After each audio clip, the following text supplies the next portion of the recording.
Hey guys, welcome back to Seller Sessions. Finally managed to nail the magic man down to do an in-depth. I know it's been requested before.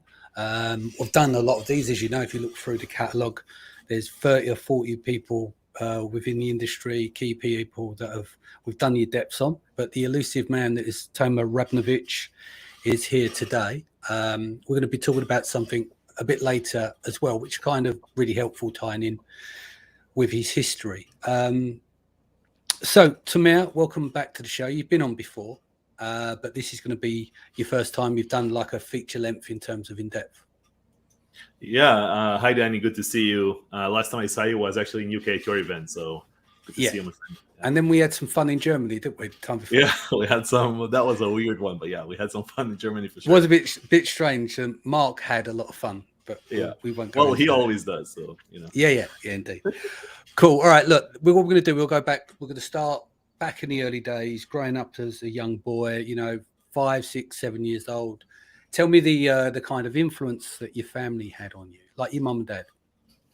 Yeah, I think like as a kid, I was like a very private kid, just kind of we just bought some sets for my son, like Lego sets for my son. I think I was like a freak of Lego when I grew up. So and I always like played computers, and I did some sports as well, but I was mainly like a lot with myself, I think. And as I grew up, I played a lot of video games as well, like every other kid, I think, in the 90s, I guess.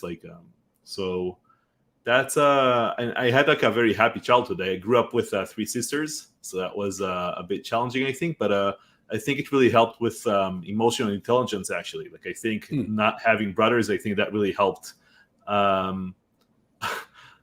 with that. So yeah, so you got to learn a lot about ladies. Yeah, and when I was, I think when I was 10, I got some magic sets. So I started doing magic, and I guess like I never really grew out of it, like any other kid, basically. And when you start doing magic, like you kind of show it to your family, like my sisters, my parents, whatever, and then you start showing it to your friends at school. And pretty quickly, I started doing some small shows, I guess, but for like kindergartens and like stuff like that. I did a few of those. I didn't really connect well with young kids and do shows for them, I guess. So at an early age, relatively, like when I was 16, 17, I started doing magic shows for adults. Yeah. Did some close-up tricks for them. Yeah. So if we were to wind it back just a little bit, like you said, you were into sports and stuff. So what was instilled in you as a child in terms of work ethic and stuff? What are some takeaways from your parents that really stood out that are part of your character today? Yeah, like growing up, my dad was working, both my parents were working full time. They both had careers. And my dad was always like, going out at 8 a.m., coming back at 7 p.m. every day, pretty much like every normal family, I guess, back then. And to me, like, and we had, again, a great childhood. We spent every weekend together, went traveling, hiking, camping, whatever. But I mean, to me, like when so with sports, I guess, like I played a bit of basketball. I think that was like the most common question I ever got, because I'm like 2 meters tall, and I always got that question, do you play basketball? So I did play a bit when I was a kid, and then I moved over to tennis and ping pong, and so I played those for a long time. I played tennis, I think 7-8 years. Nothing professional. I think I always kind of, it's weird, like I always kind of stayed away from competition growing up. Like I didn't really like the fact that I'm competing and there is a winner and a loser and things like that. I always felt like that's a bit off to me. But yeah, I still like watching basketball, like EuroLeague and stuff like that. Yeah. So you left school. How was school for you? Was you a good student, or did you find it tedious school and couldn't wait? I was probably one of the worst students out of my sisters. I was probably the worst one. Never doing homework, like always getting complaints from teachers, and not getting anything done on time or at all. And usually when there were tests, I would just like study a bit and get like a passing grade, and that was it. Like I didn't really care about anything in school. And even when I went to high school, you could choose your what you want to learn, your major and stuff like that. And I chose graphic design because I already knew how to do it. I already knew Photoshop a bit. So Yeah. I just said, I'm just going to pick something that they know how to do. Like, Yeah. it was just like really boring to me. And even later on in life, college and those other things, like I kind of was forced into it by my parents, I guess. And I'm happy that I did it, but I was still a terrible, terrible student. Yeah. Well, you just because you wasn't engaged, or it was because sometimes people are terrible students, but they're very smart and it's below their learning level and they have to wait for the rest of the class to catch up. Yeah, honestly, I don't think that was the case. I think I was like, I would even say below average as like in terms of like student. And I think I was always like very focused. Like, I'm saying the same stuff about my son now, but as a kid, like I was, they're saying you have like ADHD. Yeah. I'm like the opposite. I'm like too focused on something, and everything else kind of block everything else out. So I can sit on a computer, work for, I don't know, 10, 12 hours straight on one project and not move, and nothing can distract me. So it doesn't matter what noise there is around me. That's a great attribute. That's a great cafe attribute. shop, yeah. And that was kind of like growing up. I think learning magic on my own, from books and videos and cassette tapes back then, I guess. So it was I kind of learned how to learn on my own. Like everything I learned in life that is significant, I think I learned it on my own. Just by doing it a lot of times and not giving up. So what was your first job out of school? Was it the magic stuff? Because you were getting paid, were you? So it was entrepreneurial in that you set up your own magic business. Yeah. I was getting paid. I think the first show I ever did, I was, again, like a small kid, and I got like 50 shekels. That's like, I don't know, $12 or something like that. Yeah, I did a bit of magic when I was 15. Actually, my mom had a good idea, and I thank her to this day that the idea was for me to sell flowers where we lived. We lived in like a small town, like 500 families, and basically she bought flowers for 6 shekels and I sold them for 15 shekels, or 2, and it was like roses, and 2 bouquets I sold for 25. So I did that for a couple of months, and that was a pretty good income. Like, she brought all of the flowers in, I put them together, and then I kind of went around and sold them every Thursday evening, because families in Israel want to have flowers in like Friday morning for the weekend. So that's what I did for a while. And then I also, when I was 16, I in the summer, I went to like there is a big camp in Israel called Vingate. Vingate is basically a place where you can learn to become some sort of a coach, a trainer. So you can become like a swimming coach, basketball coach. So I learned how to be a tennis coach during the summer. And it was like 1 month of training, living there with some other guys in the room and stuff, only coming back home on weekends. That was a really cool experience. I remember to this day. And then I started coaching tennis right after that throughout the year. But I got sick of it because I couldn't play myself anymore because I had serious knee problems. Because I was kind of growing. Like, I went from, I was a meter 82 and I went to like a meter 90 in like 3 months or something crazy like that. So it created like a lot of serious knee problems for me, and I couldn't, like, the doctor said, don't play anymore. And I couldn't like coach without me playing. So I stopped. And a year after that, like when I was 18, it's mandatory in Israel to join the military. And there is something called profiling. So they profile you based on your physique, I would say. And there is also like a oral test that you take as well. So I did pretty well in my oral test and stuff, but the physique issue with my knees, I got a profile of 45 out of like 97. That's the maximum. So that means I can't fight. I can't really do anything in the field. And that was okay. Like, I didn't really want to. But then I came into intelligence. So I had like a very like a crazy role in the military and intelligence, and that's where I learned about spreadsheets and about like other things. But I was basically behind a computer throughout the day.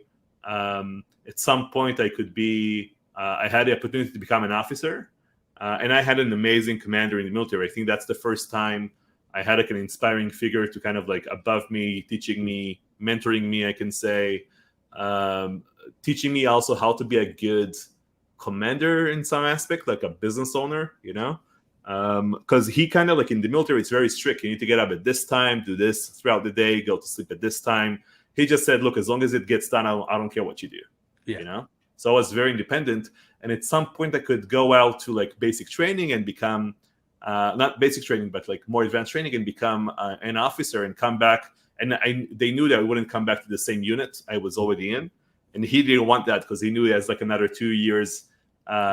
So he said, look, just replace your existing commander without doing any of that stuff. Like when she gets out, you'll just replace her role. So that's what we did. So she got out. I replaced her. I had one person underneath me that I was responsible for. And then like all of the officers meetings, I didn't have to attend those. All of the regular soldiers meeting, I didn't have to attend those. So I could kind of do whatever I want, which was a lot of fun as well. And in every like event in the military, I did like shows for the soldiers, for the troops and stuff. So that was a lot of fun. And I always tried to have like a good time whenever I could, you know, making someone laugh or whatever. Like that was something that I always enjoyed doing. And I kind of try to bring that to the stage today as well, as much as I can, in this like in our industry, I guess. Yeah. And so when did you leave giving us a bit of timeline? When did you leave the military? Yeah, so I did 3.5 years. I stayed a bit longer. You are mandatory to do 3 years. I stayed a bit more because of my commander, and I kind of graduated from my service when he did as well. I also got some badges of honor as well throughout my service. Like I had a really good time, and again I learned a lot. So I probably finished around the age of 22, probably around there. Yeah. And what was your next move from there? So in Israel, once you kind of finish the military, you want to go travel, you want to go do something with yourself and not go straight to college. I decided to go to the US and work in kiosks. That is very common for Israelis to kind of, if you go to any mall in the US, you walk around, there are a lot of these small kiosks selling you junk Dead Sea products, hair straighteners, like, you know, hustling and just try to pitch you stuff, makeup. And I actually sold magic kits. I stumbled upon this company in Israel that is based in the US selling magic kits. Something called Black Box. Black Box Illusions is the name of the company. I don't think it exists anymore. And I worked with them for 9 months. Met someone there, like we did it for almost the entire time. And then after 9 months, my visa finished. But the cool thing about that, I think, is I knew I'm going to be an entrepreneur. Like I knew that's what I'm going to do. Like in the military, I already read like Rich Dad, Poor Dad. I read all of those business books in my service because I knew that's what I'm going to do. And I thought I'm going to be a magician. That's what I thought during the military. And then I did the black box thing because I said, look, I need like to just do magic tricks for a lot of people as much as I can. Like this is like 12, 14 hours a day. Just stand on your feet and just do magic tricks. So that's what I did for 9 months. That was a really cool experience for me. And I also did like a DVD with them. I can look up some funny videos for you to watch if you want. I'm sure Mark will get we can add these to the show notes. Yeah. I can find. I think I have them somewhere, so I can find those. But anyway, it's like funny stuff with me going with like dark sunglasses and a jacket to random people in Vegas and just doing tricks for them. So anyway, so that was a lot of fun. And then my visa finished. Like I couldn't stay longer in the US. Like the tourist visa finished, so I had to come back to Israel. And that's when I did. And right before I left, I did something called like SATs in Israel, and just took on a plane and flew to the US. And when I came back, I told my parents, look, I'm going to be a magician. They said, look, you can be a magician anytime you want, but you have to go to college first. So I decided to study economics and business. I think that made the most sense to me.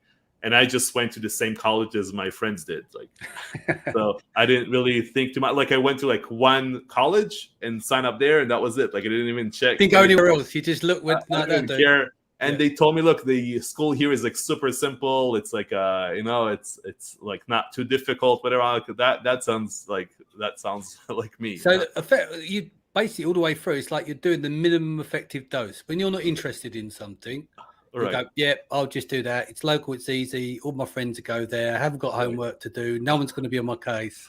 Right. Yeah. And like microeconomics, macroeconomics, I was just a terrible student. I did like a lot of courses twice just because I had to. Like I just wasn't interested in any of that. In the third year, So it's 3 years of college. So in the third year, I was the head of cultural events in college. So I brought in stand-up comedians, magicians, live shows. And the funny thing is, and we have like this auditorium where you have like 300 seats. And I was doing on once a week, I did the opening act for all of them, like 5-10 minutes of an opening act. And I changed everything, like all the tricks I did. And it was really stupid tricks that I did. And I did that for like almost the entire year, just coming up with like new material every single week, because a lot of the same people came in. So that was, I think, a lot of fun that year. And I did a lot of like shows like around the campus and things like that, like for teachers or for different organizations, or there's like a rafting place here, so they have like groups coming in, so I did tricks there. But that was a lot of fun. And then what happened was I always try to, I think with magic, I think it's like making like other people happy, surprised, and that was always kind of like even helping people in some aspect, I think, to kind of see something different that they never seen before. So that was always something that I really liked, even when they did tricks in school. And so what happened was, when I was in charge of all of those events, the person above me, she was responsible for all of the student body, like head of student body in college. And she wanted to stay for another year, and she did a terrible, terrible job. And I'm like, look, that's not going to happen. And then I decided to push one course for the fourth year. And then I basically proposed to be elected to be the head of student body instead of her.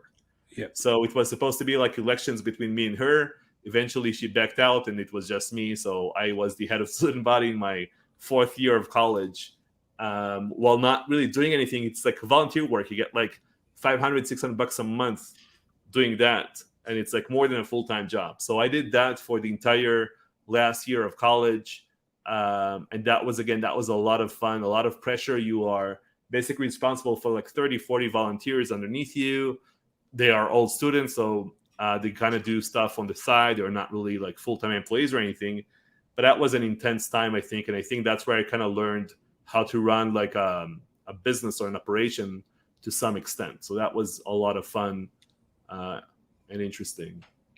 So where do we get from there then? So you finish college. So you end up doing 4 years in a college you dislike to learn nothing, but then you've done all the magic on a weekly basis. And yeah, basically, yeah. So after that, I had a girlfriend back then, and then I decided to kind of leave. So it was up north in Israel, like in the Golan Heights area, for people who know where that is. And then I decided to leave to Tel Aviv and look for a job like in the center in analytics or economics or anything, because I thought, like, look, I just studied all of this. It's a shame to become a magician now after knowing everything that I know. Let me do this for a year or two, and then I'll decide if I want to be a magician or not. So, and it's something you can always kind of do on the side.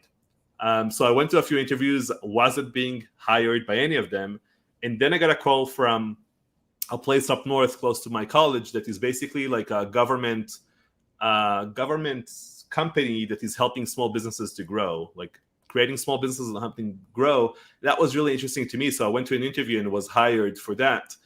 And what happened was I started that job, and it was like 9 to 5, and 5 p.m. comes in, and I'm like, there is nothing to do. Like, what am I going to do with all of this free time? Because I was used to, by being head of student body, I was working from until like 3-4 a.m. in the morning, getting up at 8 and going to meetings. So I didn't know what to do with all this free time. So I sat down with my girlfriend back then, and we were living in her parents' attic, basically. Right. And I'm like, what should I do with all this time? So I looked for some courses online, and then I actually saw Robert Kiyosaki, who I admired back then, and he was promoting ASM. Yeah. And he said, this is the first thing I'm promoting that is not my own. So I'm like, okay, this is probably legit. They showed numbers and they showed whatever, and I said, look, this is bullshit. This is not real. So I basically said, look, there is a 30-day guarantee, and I didn't know what affiliate marketing was, that Robert is basically pushing affiliates through his Facebook page. And I basically signed up for ASM. And I did that while I had a day job. So I did that for a year.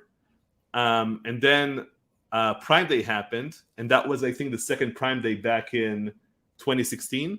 Mm-hmm. And on Prime Day, a day after Prime Day, I came to my boss and said, okay, I quit. He said, why? I said, well, look, yesterday I made my salary in profit. So I think it's time. I think it's time to quit. And he said, what do you mean? So I told him what it is that I'm doing. And he said, look, what do you want? Because they really liked what I did with the company. And I said, look, I know it's impossible because it's like a government job. It's like you have to be at certain times here. But if you let you work from home, I'll stay. So he changed my position, changed my role, let me work from home. So I did that for another full year. And then he actually left. Like the CEO of the company left. A new CEO, like a serious CEO came in. I'm like, okay, this is my time to quit. It's time to get out. Like this is not like, because I wasn't really working full time. I wasn't really. I did what was needed from me, and that was it. I didn't really do anything else. So quit. Had a baby, and that, like my girlfriend again that I mentioned before in the attic. I asked her, look, the course is like $3,500. Do you think I should do it? This is all of the money I have in the world. What do you think I should do? And she said, I think you should go for it. And I'm like, okay, and that's one of the reasons we got married eventually. But I think that really changed stuff for me. And you got married because you said, yeah, just spend all your life savings, go all in, put all the chips in. Yeah, I think she saw like how passionate I was about it and how much I actually took it seriously. And also she knew that by spending this much money, I'm gonna force myself into it to do a good job. If it was like $50 or $100, I probably wouldn't take it as seriously, So I think having a high price for that course back then made a lot of sense to me, at least. So I did the course. I followed the course. I launched a product. Took off. Like that first product took off pretty quick, and I said, "Oh, this is easy." Like I just selected like 3-4 more products, and they all tanked. Like they all didn't work out. And then said, "Oh, I was just really lucky with the first one, I guess." Like that was pure luck more than anything else. And that product was actually being sold on Amazon, I think, since like a year ago. So I sold it for a long, long time. So let's talk about the failure then, because you just hit the pay dirt. You've done the one product. You got brave. You went and invested in 4 others. They flopped. How did you feel then? How was the self-esteem regulation after that? Yeah, so it was terrible. I mean, I thought that I knew what I was doing. I thought that I can look for products, and I think it was all mistakes in product selection, really, not in anything else. And back then, you could just put a label on something, put it in Amazon. It should be okay. It should sell. But product selection for me was terrible. So then I had an idea. And my college, basically, the college I graduated from, had an entrepreneurship scholarship thing. They give you 50,000 shekels if you have a good idea. If you have like a unique idea, a patent, an app, or something. Some good idea. So I talked to the person there, and she knew me because we worked for a year together. And I told, look, I have this thing I'm doing. I'm selling on Amazon. She said, okay, that's not innovative in any way. And I'm like, look, I want to give the 50,000 shekels to students, not to myself. I'm going to give it to 5 students, 10,000 shekels each, to find products for me, help me launch them on Amazon. They learn Amazon for free, and they launch products for my own business, because I felt like I was just finding the same products over and over again myself. So I knew I need like other eyes to look for products. So those 5 people, I basically coached them on how to do Amazon, like product research, product development. We launched, I think, like 7-8 products in a few months' time. And most of those products did just fine. One of them is still selling to this day. And two of those students continue to work with me for another year. One of them is still selling on Amazon to this day. So it was just like a very interesting way to do this, I guess, and kind of try to leverage my time and resources as much as I could. So I think that was a good thing that I did. And that really kind of took me to different directions on product research and other things as well. So that was my beginning, I would say, like the first 2 years, I guess, in this business. And then where do we go from there? So what happened with those products that the students work on? What did you learn from that you could scrape? Because obviously you've done a really good product. You had a hero product, 4 failures, 50,000 shekels, divided by 5 students working on the project. How did that work out? Yeah, so that worked well. Like we had another 3-4 good selling products as a result of that. And then the business kind of took off from there. I mean, what happened was I let those people go. Like they wanted to do other things after they graduated. And then I said to myself, okay, I need to start hiring people. Like, that's how you scale a business. Like that made the most sense to me.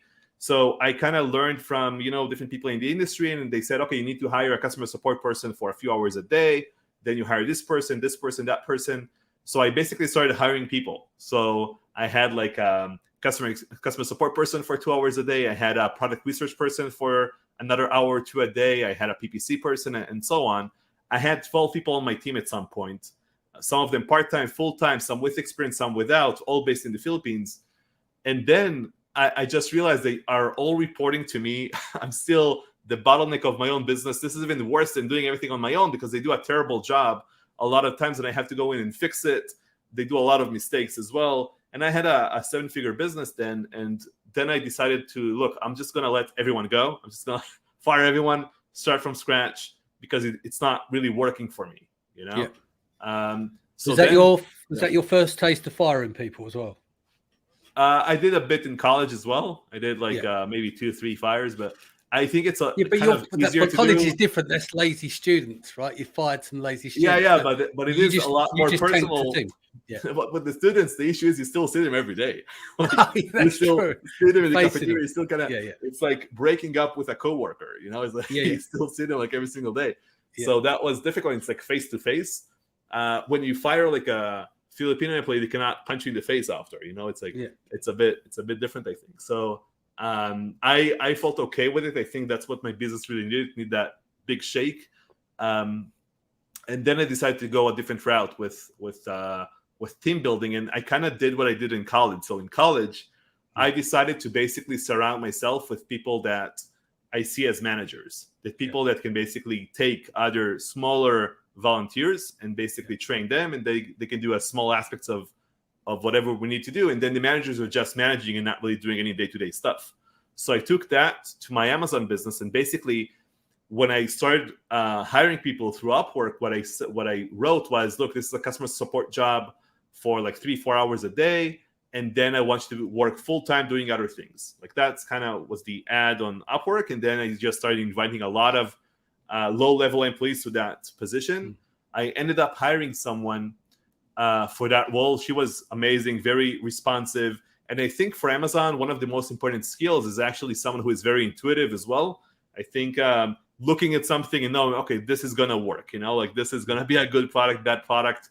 And also like high emotional intelligence as well, I think. And I always got along a lot better with women, I think. So my entire team is almost like all of them are women almost. So anyway, I hired her for customer support, and very quickly, because I had like a bigger business, I taught her to do product research. I taught her how to communicate with photographers, graphic designers, like all of the creative work, all of the creative side of the business, because I wasn't as strong at that. So I gave her like all of that aspect, and then it like became more than a full-time job. So then I said, okay, what do you want to delegate first? She said customer support. So I'm like, okay, let's hire someone for customer support to replace you. So the customer support person we ended up hiring actually moved over to be another manager of mine after about a year. So I have 2 managers. One is marketing, one is operations underneath me. And then underneath them, I have 5 more people. So those other 5 people, they trained them. I only needed to train 2 people. So the marketing aspect is doing like customer experience, customer support, all of the creative work, like inserts, packaging, product research. And then there is another person doing like social media launches, all of that stuff. So 3 people underneath marketing, and then 2 more people underneath the operations doing PPC and supply chain. So those are the 2 people underneath the operations manager. And the managers, again, don't really have any day job. They are just like working together with their employees. If an employee needs time off, gets let go, like wants to quit, whatever, we have someone that knows how to do the job. And then everything is outsourced to experts, like freight forwarding, influencers, graphic design, photography, all of that, sourcing agents, all of that is outsourced to like the best experts I could find over the years. And then they are basically working with the low-level employees that I hired back then, and then those report to the managers, and those are reporting to me. So if we move it a bit forward, how far are we jumping from today from then? No, so this is the team that I have today. This is like, I have this team for like 3 years now. Okay, cool. And so What would you say if we go back into life side of things? We're talking about you don't want to be punched in the face. Well, entrepreneurship will punch you in the face better physically, And so, what's been your darkest hour just before dawn? Yeah, I think what happened was with having 12 people on my team, we had a small baby. When I quit that job, we just had my oldest son was born, so that was a really difficult time for me and my wife, I think, to kind of try to juggle everything. And she didn't really have a job back then; she was with the baby, and I was just working every day, all day long. I gained weight as well, like a lot of weight. So I think that was a very difficult time for me to kind of understand. I'm like, and she was like, "What? Why the hell are you doing this? You went into this to have more freedom, to have more time to spend with us, the family. So what's the point of all of this? This doesn't make any sense." And I'm like, "Wait, you'll see. It's gonna work. It's gonna work." And it's another month, and it doesn't really it doesn't happen the way I want to.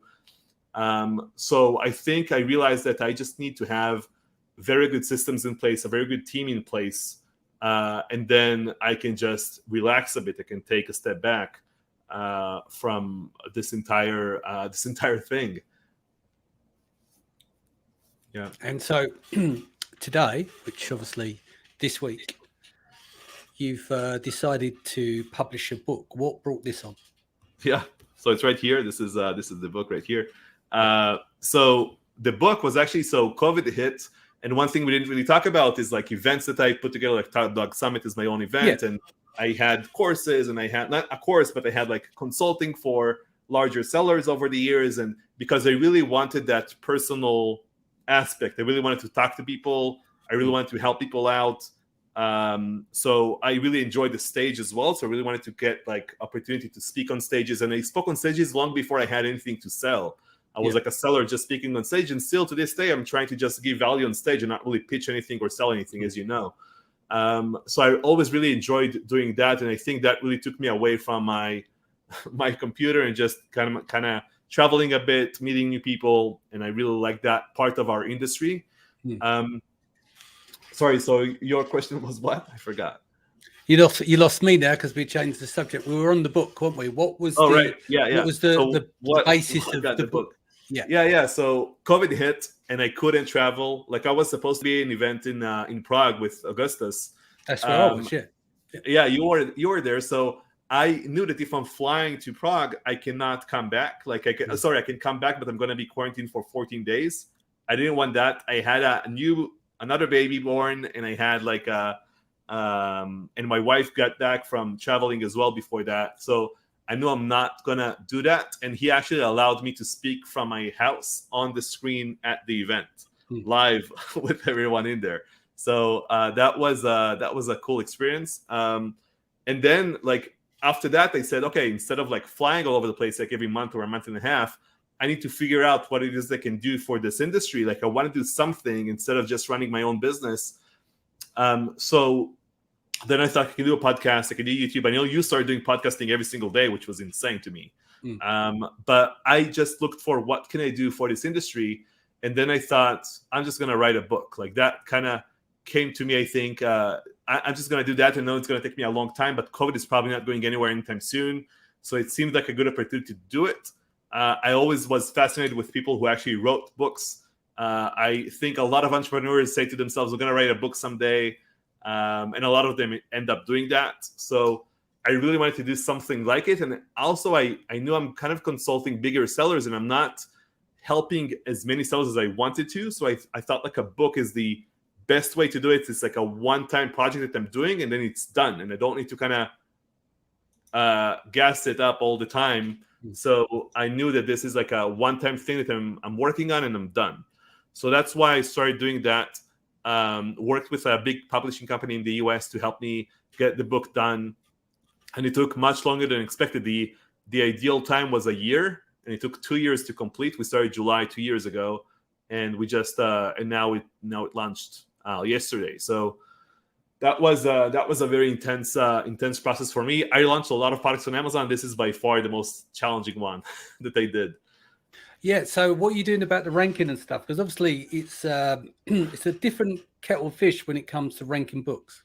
Yeah, so I actually talked to some people, some friends of mine that are doing KDP and understand a bit about books. And they told me, look, all of the ranking strategies, like you don't really have keywords because this is not like people are Yeah. not really typing in. Maybe they do like how to sell on Amazon, and well, we are running PPC on those keywords, but it's not like children's books or something. You can just try to rank for different keywords. But I talked to some people in Israel that are also helping sellers like put books up on Amazon in the US, just kind of getting an input from them. And he said, look, if you have connections, you don't need any tricks, So this is why I'm just doing like as many podcasts as I can. I'm just kind of you got to do the brand recognition. It's like as seen on TV. So your traffic for the books is going. People going to need to know that there's a book out there for them to search on Amazon. Yeah, and again, target audience is our industry, right? Yeah, so exactly. This is not that big of an industry. I think like there are a number of podcasts like yours that are just like on top. There are probably like 3, 4, 5 podcasts that are on top, and then the rest of them are also important. Like I'm going to do all of them until the end of the year probably, but that's basically what I'm doing. I have an email list as well that I built up over the years, so I'm emailing all of them. A lot of them already bought the book. Already getting some good feedback from the Kindle version everyone got. Right now it's $1.99 for the first launch week, so that's what I'm doing. My publisher is also helping me to kind of jump on other podcasts that are outside of Amazon, like e-commerce podcasts or customer experience podcasts that I know a lot about, team building processes, systems. So I'm jumping on those podcasts as well. But that's basically like the launch process here. Like it's not like I'm not doing anything specifically, I would say, on Amazon because there's not much to do with a book, I guess. Effectively, it's like a press tour. That's what you're doing. Yeah. When you're doing this, you're promoted like a press tour to get the brand recognition. You want to get earned media, whether that's newspaper articles, podcasts, webcasts, etc. Yeah, I think like there are a lot of influencers these days that what they do is they actually start with an audience. They build up an audience on YouTube or whatever, and then they start launching products to their audience. Right. So that's kind of what I'm doing. Like I have an audience and now I'm launching product to that audience. So I guess that's kind of what I'm doing. It's kind of like reversed of what we do in Amazon. In Amazon, we first have a product and then we try to bring people to buy it based off keywords, based off Amazon traffic. But here it's like the opposite way of doing it. Yeah. You're building it from scratch. Basically, you're building the audience from scratch and the existing audience that you already have. So hopefully you'll get, it's too small to say a viral loop, if you like, but hopefully it catches fire enough is the word of mouth starts to go out there. We've got Tom Ayres' book, etc., etc. So, but good luck with the book. Got a couple of final questions for you. Legacy or money? Yeah, I think it's never about the money. That's really what I think. I think we live in a kibbutz in Israel. Like we are not spending that much money. Like we are spending a lot on education for the kids, but besides that, we are not really spending a lot of money. We are renting here. I mean, I'm barely spending any money. Like I don't have a fancy car. I don't have I just wear like black t-shirts for the most part. I have like 2 suits for events and that's it. Like I don't really spend a lot of money. I think a lot of entrepreneurs are like that. I noticed like over the years, it's never about that. I think everyone is kind of chasing money because they want what that money represents. That represents success. That represents being free as well, right? You don't really. That's what money is. Money's there to buy you back your time, because your time you can't replace or get back. It evaporates as it passes. And what I've done with sellers over the years is really helping them understand that if they want to take, like I asked them, do you want to take a week or 2 off at some point? And they're really scared of that question. Like they don't know how to answer it. They are like, but what's going to happen? Like, what do I do in 2 weeks off? And I'm like, look, with no laptop, nothing, just you, your family, whatever, or just chilling out. Like you need that time, right? You need time to unwind from the business to kind of zoom out a bit and then come back fully prepared. So I think that's not being done by a lot of Amazon sellers, and it's really, really important that they do it. And if they don't, like if they say, look, I want to sell my business in 2 years, I'm like, well, the journey is still important. Like that journey to sell years is still really important. Like you can lose a lot of your years if you just kill yourself in those 2 years, Yeah. So the answer is legacy. The answer is definitely legacy. And I also think like, I have 3 small kids. So I have a newborn 2 weeks old. So my oldest is 5. So it's pretty close. All grew like up into like me doing this business. It was funny. They asked my son, what does your dad do? they asked me in kindergarten, and he said, "Oh, he works in cafe shops." They don't understand what's going on. But that's only for you to get out of the house with a laptop. Yeah, exactly. Yeah. So now what I'm doing is I'm trying to spend as much time as I can with my family and my wife. So I'm trying, like, this is rare. Like today, I know your podcast is the same time always, so I cannot change the time. But I always spend, like, I work from like 8 a.m. until 3:30 p.m. Pick up my kids from kindergarten, and my wife picks them up, and then I just spend time with them until like 8 p.m. when they go to bed. I'm with my wife a bit. And like 2 or 3 times a week, I work from 9 p.m. until 11 p.m. with some calls with the US, like consulting calls. But that's it. Like and Friday, Saturday, I'm just like with my family. Like Friday, I just work a bit in the morning, but then I'm off completely. No one can, like, you can reach me if like something is really urgent on Slack or whatever, but no one can really talk to me on those days. I'm also speaking much less at events now. I'm very selective with where I'm speaking at. I told you, like, your event was always on my list, so I knew I had to do that one. But I'm really, really trying to limit my my event numbers. I think, like, right before COVID, I think I did like 8 events a year or something crazy like that. So now it's like I'm going to do maybe 2 or 3 a year. Probably not more. Like, yeah. I think by the end of this year, I would have done 32 gigs. That's including insane. if you're doing multiples in same countries. But no, you only do one world tour. I'm not coming back and doing another one. It was just a one-off. I wanted to do that, get it out the system, do one long good year, and then again next year I'll probably only do 2 or 3 a year, to be honest. Yeah. Last question then. How would you like to be remembered? Yeah, I think the most important thing for me is really, I think my own kids. I think back when I was growing up, my dad is now became he, instead of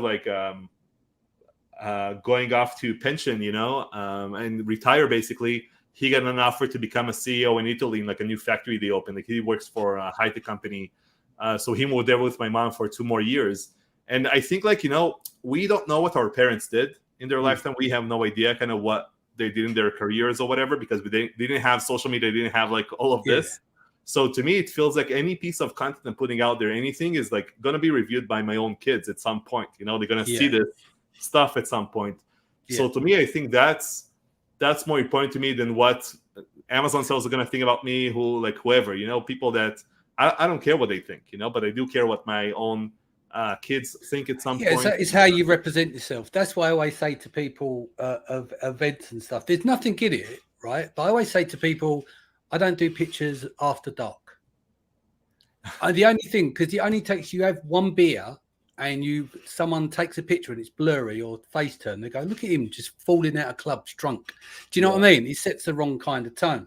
So I always say no footage after dark. There's they say you see there was 2 pictures on Facebook. So there was one older lady, like black and white, and this is my grandma, and like kids are gonna say like this is my grandma in like a bikini, completely like filtered on Instagram and whatever. Like it's I know. So I see what you mean. There's decorum and there's some balance. I always say to people, go out, enjoy yourself, do your thing, keep safe. Do you know what I mean? Yeah. But I don't think it's conducive to there'd be pictures of you like looking like you're drunk, even if you've had a couple of drinks or whatever. But you understand what I mean. So someone takes pictures and like you're in a group shot, you look like you're gurning or something, and you may not even had a drink. Do you know what I mean? Look at the state of him. So it's important thing in terms of professional sense is to be together. Yeah, but maybe I can share maybe one more thing. Like I think that sellers are really focused. Like there is a very big like hustle culture in this industry to just work really hard, to just do a lot of different things at the same time. And I think, that's fine, but you cannot do it like long term. And also you tend to kind of quit all of your bad habits when you become an entrepreneur, or when you have some success in your life. It doesn't matter if you are working out, let's say, and you become more fit, that gives you confidence, and then that affects your job or business or whatever. If you do well in business, as well. Discipline, consistency. If you do well in business, then you start losing weight. You start, it all affects each other, and you start kind of losing your bad habits. Maybe you watch less Netflix. Maybe you don't go out as much. Maybe you don't hang out with the same crowd anymore. So, but then what happens is you just kind of become empty. you just don't have anything anymore because all you do is work. Yeah. You know, when I was at that dark place, and I think a lot of entrepreneurs end up there. And what I can say to them is like, you want to start getting new hobbies. You want to start, spending more time with your like close family, more time with like entrepreneurs that understand you or have the same mindset, or even other people outside of your industry, not to be with all the same people all the time, but other people as well that just have the similar mindset to yours. I think that's really important, and that's how you can really that really helps scaling your business and like improving your life overall. And you really have to enjoy the journey, because the journey doesn't end when you in that exit, or it doesn't end with like another product launch. It never ends. You know, entrepreneurs, I know a lot of sellers who exited. I helped a lot of sellers, like some sellers exit as well. I consulted aggregators, so I've seen a lot of exits from the other side. So I think that all of them don't stop. They just start another thing and another thing, or another brand, or a different type of industry. But entrepreneurs tend to not stop, so it's never going to end. Like I think sellers think there is a trophy at the end, but there isn't. And also, when it comes to often, because there's this drive for money, as if to say the money will fix all the other problems, and then they get all the money, and then they still feel a bit empty. A perfect example, and he's spoken publicly about this, so I'm not saying anything. I remember watching something with Ryan Daniel Moran, very successful guy. Yep. But he said he got to the mountaintop, and he went, "Is this all there is? Is this what it's about?" Do you know what I mean? So, and then he had to work out, actually, the money is only a freedom aspect that buys me back some time. Now I've got time. Why don't I do something with that? And then find things that are going to be. That's why I think in that journey to that mountaintop that you're seeking, you have to build up new habits, new connections, new relationships. So once you do get there, you have stuff to do, because if you don't, all you're going to do is start a new brand, start a new business without knowing why, because that's the only thing that kind of gives you some sort of satisfaction. You have to find that satisfaction in other areas of life. Otherwise, like, it doesn't really mean much. You know? And also, I think this is all discussed in like the last chapter of the book, by the way, like all of this. You done this and I've done this, is that you put so much into your business, you just gain weight because you don't look after your health. And then you start to get really bad health. And it took me a few years to unpick all that, because there was a period where I had brain fog for 5 or 6 years, and I'd done tens of thousands. The doctors couldn't work it out. But when it worked out that if I go to the gym every day, eat 6 meals a day, train, lift weights, etc., all of those things go away. They all go away. And how did that affect your business? It's been tremendous on the business. But what I've done is I'd now, instead of the business comes first, my health comes first, because if I'm healthy, everything else works. So I have a non-negotiable with health. Yeah. Does that make sense? Yeah, definitely. So I think your own nutrition, physique, whatever, family, kids, all that comes first. Yeah. Like around me, I've got loads, coaches, nutritionists, boxing trainer, lifting trainer, everything to help me stay in peak physical condition to do all of the other stuff. What I have learned, though, is that when you're invested in those side of things, that will take up more of your day as well. So I go, okay, well, I'll get 3 hours or 2 hours less in front of the computer, because it's not just in the gym, it's leading up to the gym, after rehydration. And once you add all those in, it does take up time. But if you build it in part of your life, what you realize is that when you're burnt out, you're not very productive anyway. You're there, but not productive. And I'd rather do 4 solid hours of really good work in a day than 10 pushing the mouse around and not getting the effective stuff done. Does that make sense? And also, when you have less time, it just pushes you. Like I remember when I had a full-time job, I only had a few hours a night to work. Yeah. So I was very productive. As soon as I quit, I had all this free time. I was in front of the computer 10, 12 hours a day, but I did nothing. Yeah. Because you're on Slack, you're on Instagram, you're going, oh, how you doing? Yeah, you're going to this event. And it's all the nonsense. So you don't do the actual proper work. So it's having and people talk about routines, right? People have all these morning rituals and everything. And I've tried them all. And it can take hours to do all the rituals. Do you know the best thing to do? Get up, rehydrate with water, start work straight away with no distractions. That's the best thing you can do. All these, I agree with meditation, all these things. But if you go, meditation, take these supplements, do this, sit down, hoo-ha-hum, and then what you've done, you've created a series of jobs in front of you before you even start work. Yeah, I'm sure we have people with kids listening, so small kids. So what I'm doing is Exactly, I get up, with kids. I have Yeah. small kids, so I Yeah. I get them ready, get them to kindergarten, Yeah. and then from there I just drive to like a local cafe, Yeah. and then I work for like 3-4 hours, and I don't have any calls in the morning. Like, no calls unless something is urgent or whatever, but usually no calls, no distractions. Just put on my headphones and just work, just focus on whatever it is I want to focus on. And that's it, and everything just blacks out, and then I drive back home to this room, and then I just do calls or meetings or whatever I need to get done until noon. At noon I sometimes rest a bit, like an hour or something, and then I just go pick up my kids, and then in the evening I do another call or two, and that's it. That's my day. Exactly, you're breaking the day out into chunks, and like you said, but I only have like 3-4 hours every morning to get things done. That's where the deep work gets done. That's what I'm saying. You get up, if you wake up early, I wake up 4 or 5 most days, naturally.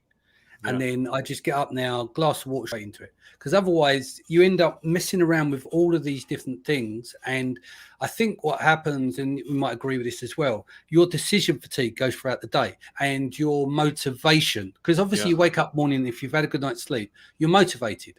Definitely. And then from the motivation, the consistency and the discipline has to take over. And the more important stuff, if you do the heavy lifting first, the rest of your day becomes a lot easier. If you think about any course you ever bought online, it was probably around like 1-2 a.m. in the morning. Probably. What, when you made the decision to buy it? When you're tired. When you put the credit card in, it starts outside usually. Because we've got 10 minutes before it closes forever. So no, I'm joking. So you use scarcity at 1 o'clock in the morning. Cool. All right. Details on the book we'll put in the show notes and stuff. Let's give everyone the name of the book. Sure, yeah. So it's called Ride the Amazon Wave. You can just type that in Amazon. Don't worry about search find by keywords. You can also type my own name. That's fine as well. It's on Amazon. Audio is coming out in like 2-3 months time. Is that going to be an Audible?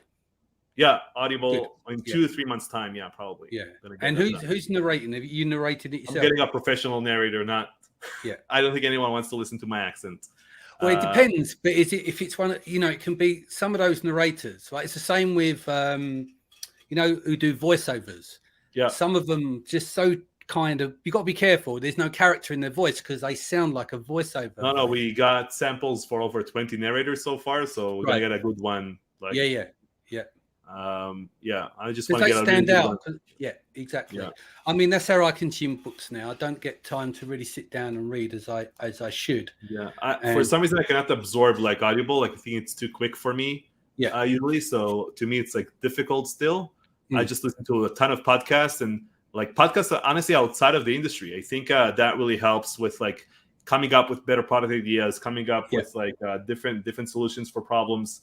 I actually learned that while being a magician. I think, like, as a magician, if I ask a magician, how would you make an elephant disappear? He would say the same thing you already know. But it's an echo chamber. Danny, how would you make an elephant disappear? That might trigger some ideas in my head to come up with a better solution for that problem. So it's an echo chamber. There's a lot of people will repeat some of the same things that they've heard from everywhere else, and going outside gives different perspective. That's like when I look at studying something, I look at the extremes. And somewhere in the middle is the objective reality. So I look at both ends of the spectrum, like the hardcore extreme ends, and then somewhere in the middle is the sweet spot. Cool. All right, brother. Great to see you. Best way that people can reach you. So if you just go to tomarrabinovich.com, that's one way. We just opened the website, jointopdog.com. That's my, I don't know if you can call it agency really, because it's really me doing consulting mainly. With a small team in the back end, but you can look into there. There is a lot of free content. Also, when you buy the book, there is a lot more free content, like live lectures I did all over the place at events, podcasts I was on. All that is completely free to everyone to absorb. So just trying to give back to the industry, with this huge project. Excellent. Guys, thank you for joining us today, Tamar. Thank you for joining us. If this is your first time, don't forget to hit the subscribe button. Take care of yourself and your family. Much love, and I'll see you again.